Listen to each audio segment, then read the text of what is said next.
প্রত্যাশা এবং অপ্রত্যাশার যে বৈঠক, সেই বৈঠকে যখন সুকান্ত মজুমদার অত্যন্ত ব্যস্ত, ঠিক সেই সময়ে সুকান্ত মজুমদারের নির্বাচনী কেন্দ্র মানে বালুরঘাট। সেখানে আজকে কে?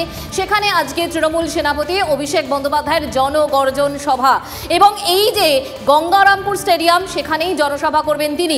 এবং এখানে কি বার্তা দিতে চলেছেন তিনি, কি বার্তা দিতে পারেন, এবং এখানে কত মানুষ একসঙ্গে জমায়েত হতে পারেন, সবটাই জানবো। রূপক আমাদের সঙ্গে রয়েছেন, আমাদের প্রতিনিধি রূপক। দেখো মঞ্জিরা, গত নির্বাচনে 2019-এর নির্বাচনে কিন্তু তৃণমূলের যে প্রার্থী ছিল অর্পিতা ঘোষকে পরাজিত করে এই আসন থেকে জয়ী হয়েছিল বালুরঘাটের সাংসদ তথা বর্তমানে বিজেপির রাজ্য সভাপতি সুকান্ত মজুমদার। এবারও তাকে দল টিকিট দিয়েছে, দ্বিতীয়বারের জন্য তিনি এই নির্বাচন থেকে লড়ছেন। এদিকে যখন বিজেপির রাজ্য সভাপতি এই আসন থেকে লড়ছেন, তখন কিন্তু বিজেপির উল্টো দিকে তৃণমূলের প্রার্থী করা হয়েছে জেলার বর্ষিয়ার নেতা তথা রাজ্যের ক্রেতা সুরক্ষা দপ্তরের মন্ত্রী বিপ্লব মিত্রকে।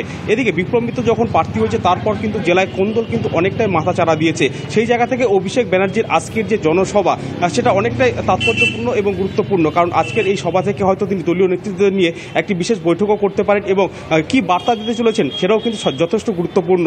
আজকে এখন দেখা যাচ্ছে যে গঙ্গারামপুর যে স্টেডিয়ামে জনসভা হবে, সেখানে কিন্তু সকাল থেকেই যারা তৃণমূলের কর্মী সমর্থক রয়েছে তারা পৌঁছে গেছে, এবং প্রত্যেকটি ব্লকে গাড়ির ব্যবস্থা করা হয়েছে যাতে দলীয় কর্মী সমর্থকরা ঠিকঠাকভাবে যেতে পারে। এবং তৃণমূলের তরফ থেকে কিন্তু একটা নির্দিষ্ট সংখ্যা বেঁধে দেওয়া হয়েছে, প্রায় 1 লক্ষাধিক লোক কিন্তু সেই সভাতে উপস্থিত থাকবে বলে কিন্তু আগে জানিয়ে দেওয়া হয়েছে। কংগ্রেসের লক্ষাধিক লোক, এবং একই সঙ্গে অভিষেক বন্দ্যোপাধ্যায় যে প্রচার শুরু করেছিলেন ময়নাগুড়ি থেকে, আজকেই বালুরঘাটে গিয়ে তিনি কি বার্তা দেন অবশ্যই নজর থাকবে। তোমার সাথেও কথা হবে। আপাতত ধন্যবাদ। রাজনীতি শুধুই কি রাজার নীতি? রাজা উজিরের চোখে নয়, আপনার আমার চোখে সমাজের ছবি। কঠিন কথা সহজভাবে না বললেই নয়, না বললেই নয়। প্রতিদিন রাত 9টায় TV9 বাংলায়।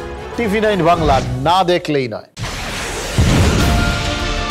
রাজনৈতিক তরজায় টকশোয়ের হট্টগোলে হারিয়ে যায় কিছু গুরুত্বপূর্ণ খবর, দেশ বিদেশের না জানা খবর যা চমকে দেবে আপনাকে। সেই খবরই নিয়ে আসি আমি আপনার সামনে।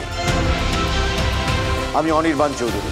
দেখুন স্ট্রেট কাট, সোম থেকে শনি রাত 10টায় TV9 বাংলায়।